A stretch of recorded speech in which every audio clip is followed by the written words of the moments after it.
Well, that was a wonderful, absolutely unique experience for me to record both Chopin piano concertos on the RR piano with the orchestra of the 18th century and maestro Franz Blüm.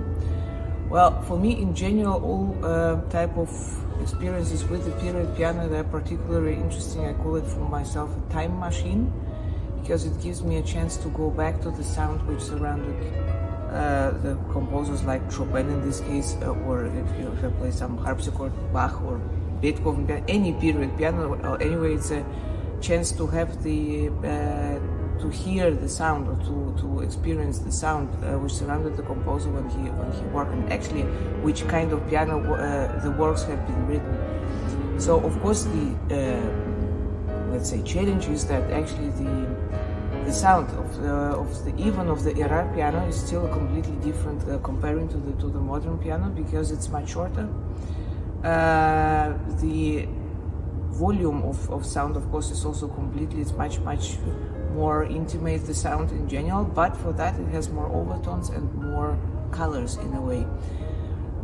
So it is also very interesting to, you know, to really to have it to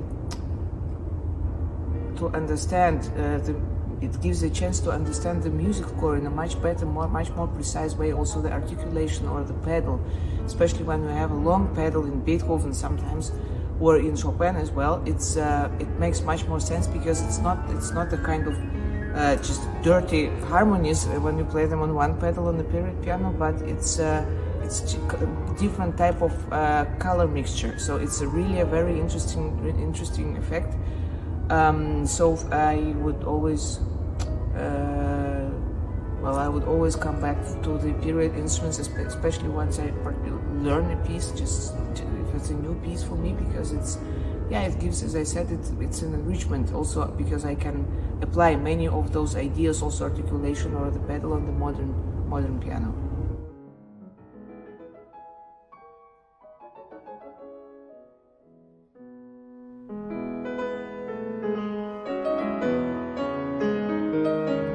It's very difficult to say. I mean, I never met Chopin, unfortunately.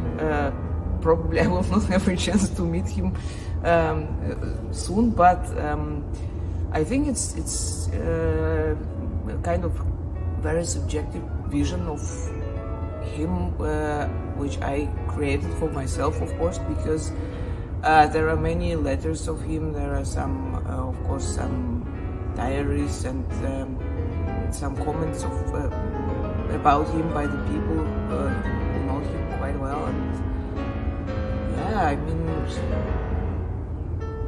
I don't know, I think in a way the music is a mirror of the soul of a person, so I think it's better not better, but it's enough when we hear his music so that we can immediately understand what his worldview was like, and also what kind of person he was.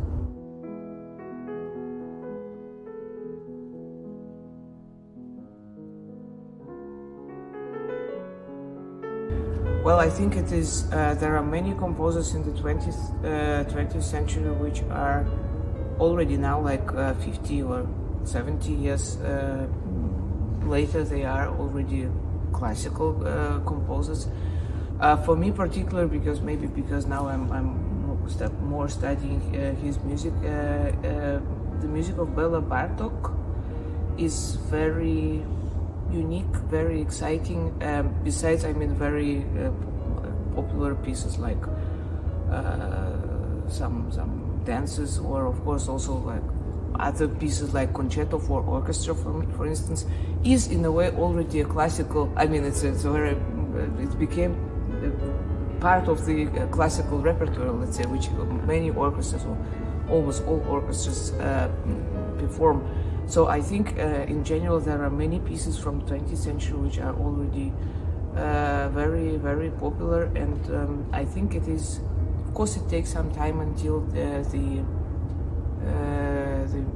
music which is composed now, or which was composed recently, that it becomes a part of, I mean, of the repertoire of many concert houses all over the world. But think it is very important, indeed, also for the performance to always to be aware about the contemporary music and include